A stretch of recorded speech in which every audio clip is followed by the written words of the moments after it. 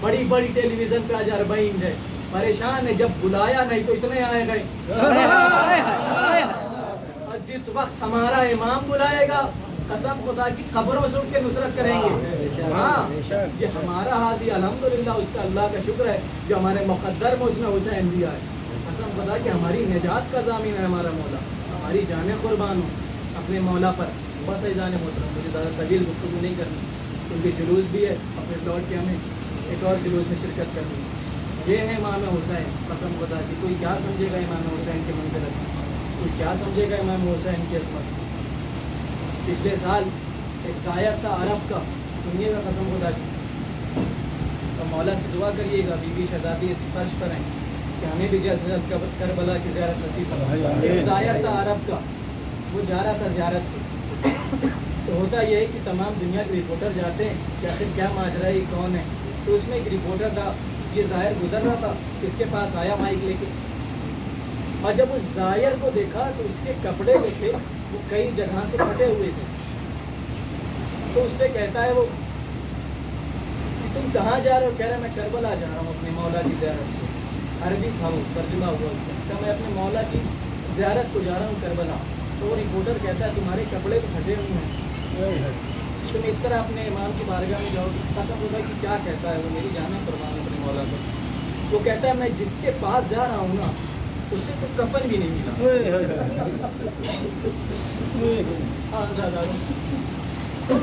آوازوں کو بلند کر کے روئیے گا، آوازوں کو بلند کر کے روئیے گا۔ میرا امام فرماتا ہے ایک شخص ان کے پاس بیٹھا رو رہا تھا، امام کہتے ہیں تو نے میرے جد پہ رونے کا حق ادا نہیں کیا، تو نے میرے جد پہ رونے کا حق نہیں ادا کیا رضوان بھائی۔ وہ کہتا ہے مولا یہ میرے رومال ہیں، یہ پورے بھیگے ہوئے۔ کہا نہیں ایسے رو جیسے میری دادی فاطمہ روتی ہے، میرے جد پہ ایسے گریا کرو جیسے میری دادی فاطمہ روتی ہے۔